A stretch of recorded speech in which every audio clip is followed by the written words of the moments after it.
Hello friends, நான் உங்கள் RK and welcome to our channel shooting stars.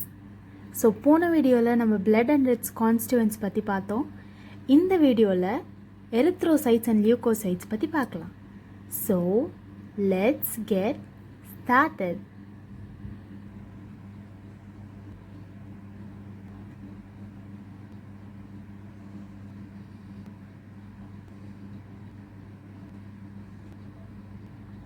நம்ம blood செல்ஸ்லேயே அதிகமாக இருக்குதுன்னு பார்த்தீங்கன்னா ஆர்பிசிஸ் தான், அதாவது red blood cells.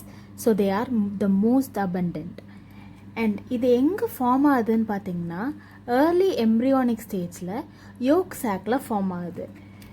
And later embryonic ஸ்டேஜில் அது லிவர் அண்ட் ஸ்ப்ளீனில் ஃபார்ம் ஆகுது. அண்ட் ஃப்ரம் பர்த் இதோட ஃபார்மேஷன் வந்து போன் மேரோவில் நடக்கும். ஸோ இந்த ரெட் பிளட் செல்ஸ் வந்து பைகான்கேவ் இன் ஷேப்பில் இருக்கும். அண்ட் அதுக்கு நியூக்ளியஸ் இருக்காது. The most important thing is அதுக்கு நியூக்ளியஸ் இருக்காது. அதுக்கப்புறம் எந்த செல் ஆர்கனல்ஸும் இருக்காது. ஸோ ஏன் வந்து இந்த ரெட் பிளட் செல்ஸ்க்கு மட்டும் நியூக்ளியஸ் இல்லை அண்ட் செல் ஆர்கனல்ஸும் இல்லை யோசிச்சிருக்கீங்களா? ஏன்னா இது வந்து ஹீமோக்ளோபின் வந்து அகாமடேட் பண்ணுறதுக்காக இதுக்கு வந்து ரெட் பிளட் நியூக்ளியஸ் இருக்காது அண்ட் அதர் செல் ஆர்கனல்ஸ் இருக்காது. To accommodate more haemoglobin so that they can transport more oxygen. அந்த ரெஸ்பிரேட்டரி எக்ஸ்சேஞ்சில் அது ஹெல்ப் பண்ணுறதுக்காக doesn't contain nucleus and other cell organelles. So இதில் மைட்டோகாண்ட்ரியா இல்லாததுனால தே ரெஸ்பயர் ஆனரோபிக்கலி. ஆர்பிசியில் carbonic ஆன்ஹைட்ரேஸ்ன்ற என்சைம் தான் வந்து கார்பன் டை ஆக்சைடு டிரான்ஸ்போர்ட்டில் ஹெல்ப் பண்ணுது. And most importantly the quantity of haemoglobin in RBC பற்றி பார்க்கலாம். 12 to 16 grams of haemoglobin in every 100 ml of blood. இதில் வந்து எவ்ரி 100 ml ஆஃப் பிளட்டில் வந்து 12 to 16 grams ஆஃப் ஹீமோக்ளோபின் இருக்கும். இந்த ஹீமோக்ளோபினில் மெயினாக என்ன ப்ரெசண்ட் ஆகிருக்குன்னு பார்த்தீங்கன்னா அயன் Fe வந்து is present in haemoglobin. So the formation of RBC is also known as erythropoiesis. இது எங்கே நடக்கும்? Red bone marrow. யாருக்கு? அடல்ட்ஸில் வந்து ரெட் போன் மேரோவில் நடக்கும். ஸோ இந்த ஆர்பிசியோட மெயின் ஃபங்க்ஷன் பார்த்தோன்னா transport of respiratory gases. So என்னது? Oxy haemoglobin and carbamino haemoglobin. இப்போ ஆக்சிஜன் கேரி பண்ணுறது ஆக்சி ஹீமோக்ளோபின். இப்போ கார்பன் டை ஆக்சைடு வந்து டிரான்ஸ்போர்ட்டில் ஹெல்ப் பண்ணுறது கார்பமினோ ஹீமோக்ளோபின். அண்ட் இதோட லைஃப் ஸ்பேன் பார்த்தோன்னா 120 days.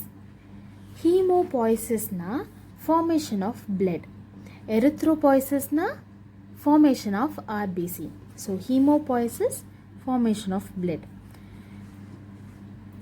பர்னீஷியஸ் அனீமியா எப்போ ஏற்படும்னா விட்டமின் B12ன்ற விட்டமின் வந்து ரொம்ப கம்மியாக இருந்ததுன்னா இந்த பர்னீஷியஸ் அனீமியா ஏற்படும். ஏன் இந்த விட்டமின் B12 வந்து கம்மியாக இருந்தால் என்ன நடக்கும்?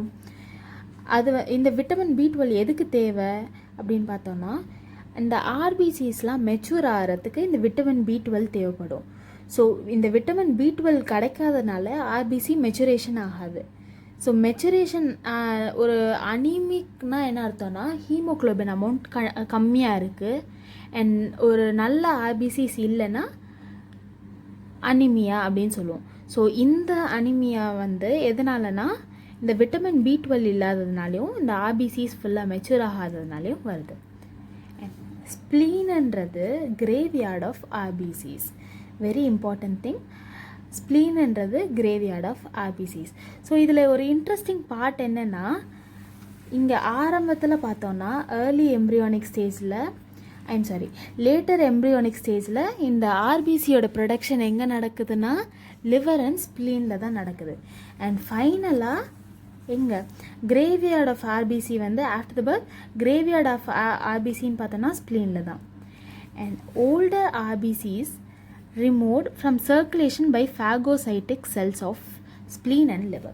ஸோ சில செல்ஸ் வந்து phagocytic in nature. phagocytic in natureனா என்னென்னா இந்த செத்து போன செல், அதுக்கப்புறம் டெட் மெட்டீரியல்ஸ் அதெல்லாம் சாப்பிடும் அந்த செல். ஸோ அந்த செல்ஸ்னால இந்த ஓல்டர் ஆர்பிசிஸ்லாம் என்ன சர்க்குலேஷன்லேருந்து ரிமூவ் ஆகிடும். பிளட் செல்ஸ்ன்னு பார்த்தோன்னா 2 டைப் இருக்குது, red blood cells and white blood cells. இப்போ நம்ம லியூக்கோசைட்ஸ் பற்றி பார்க்கலாம். லியூக்கோசைட்ஸ்னால் என்னென்னா டபிள்யூ பிளட் செல்ஸ், அதாவது ஒயிட் பிளட் செல்ஸ். இந்த ஒயிட் பிளட் செல்ஸ்க்கு வந்து கலர் இருக்காது, தே ஆர் கலர்லெஸ். ஏன் கலர்லெஸ்ஸாக இருக்குதுன்னு பார்த்தோன்னா அதில் ஹீமோக்ளோபின் கிடையாது. ஸோ இது வந்து கலர்லெஸ்ஸாக இருக்குது, அதுக்கு ஹீமோக்ளோபின் கிடையாது. அண்ட் கம்பேர்ட் டு ஆர்பிசி இது வந்து கம்மியான நம்பரில் இருக்குது. அண்ட் இதுக்கு வந்து நியூக்ளியஸ் அண்ட் ஆர்கனல்ஸ் எல்லாம் இருக்குது. இது வந்து எப்படி மூவ் ஆகும்னா அமீபாய்ட் ஃபேஷன், வெரி இம்பார்ட்டன்ட், ரிப்பீட்டடாக கேட்பாங்க. இது எப்படி மூவ் ஆகும்? அமீபாய்ட் ஃபேஷனில் மூவ் ஆகும். ஸோ டயாபெடிஸ்னால் என்னென்னா movement of WBC through capillary walls. Okay, so இந்த லியூக்கோசைட்ஸை 2 டைப்ஸாக பிரிக்கிறாங்க, கிரானியூலோசைட்ஸ் அண்ட் ஏ கிரானியூலோசைட்ஸ். ஸோ இந்த லியூக்கோசைட்ஸ் வந்து இன்விசிபிள் அன்லஸ் ஸ்டெயின்டு. ஸோ இதை ஸ்டெயின் பண்ணால் மட்டும்தான் கண்ணுக்கு தெரியும், ஸோ ஸ்டெயின் பண்ணலன்னா தெரியாது. ஸோ இதில் வந்து கிரானியூலோசைட்ஸ் அண்ட் ஏ கிரானியூலோசைட்ஸ்னு 2 டைப்ஸ் இருக்குது. ஸோ கிரானியூலோசைட்ஸ்னால் என்னென்னா கிரானியூல்ஸ் இருந்தால் அது கிரானியூலோசைட்ஸ், கிரானியூல்ஸ் இல்லைன்னா அதை வந்து ஏ கிரானியூலோசைட்ஸ்ன்னு சொல்லுவாங்க. ஸோ இந்த ஏ கிரானியூலோசைட்ஸில் 2 வகை இருக்குது, லிம்ஃபோசைட்ஸ் அண்ட் மோனோசைட்ஸ். லிம்ஃபோசைட்ஸ் வந்து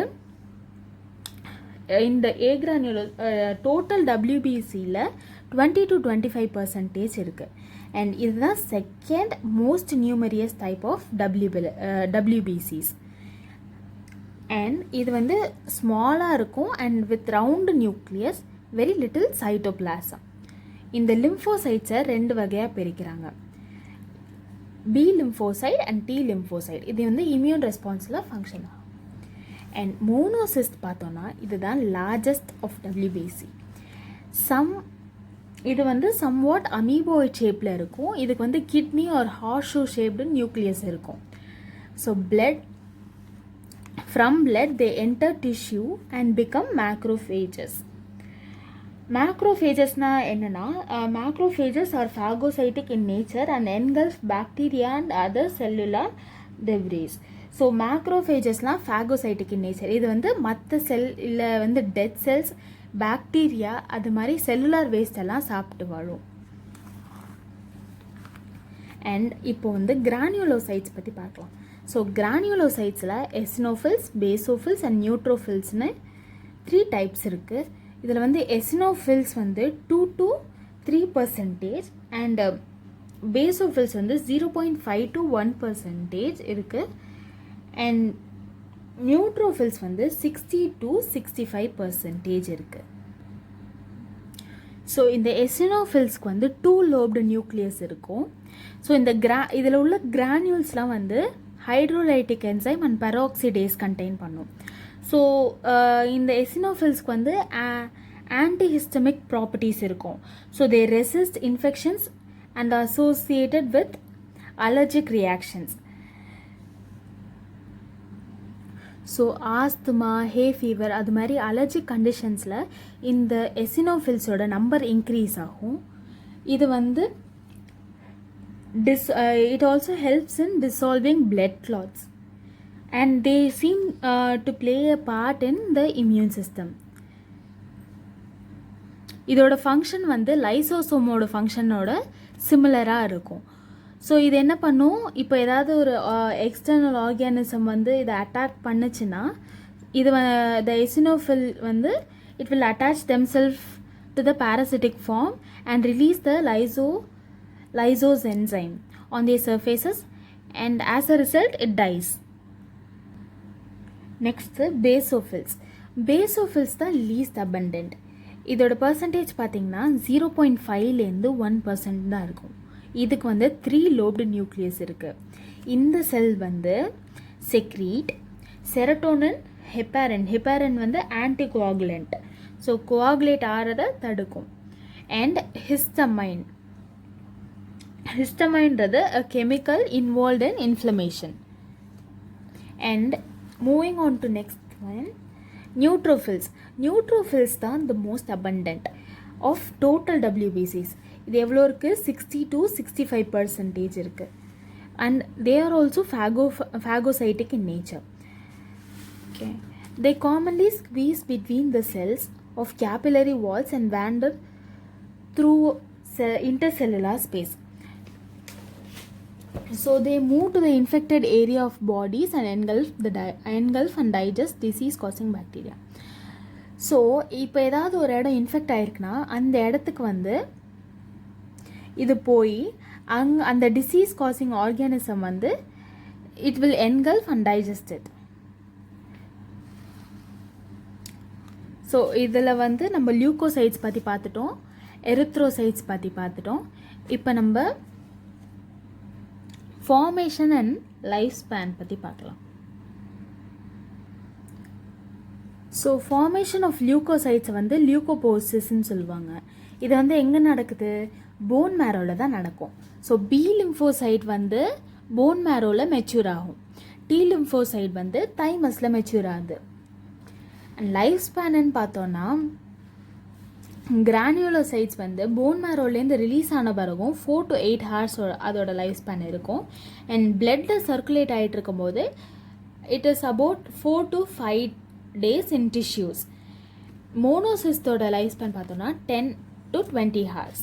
லிம்ஃபோசைட்ஸ் வந்து சில டைம் ஃபியூ டேஸாக இருக்கலாம், மந்த்ஸாக இருக்கலாம், அண்ட் இயர் கணக்கில் கூட இருக்கலாம். நாளைக்கு நம்ம த்ராம்போசைட்ஸ் அண்ட் பிளட் குரூப்பிங் பற்றி பார்க்கலாம். Hope you enjoy this video. If you like the video, hit the like button and share it with your friends. Don't forget to subscribe to our channel Shooting Stars. Thank you. Bye bye.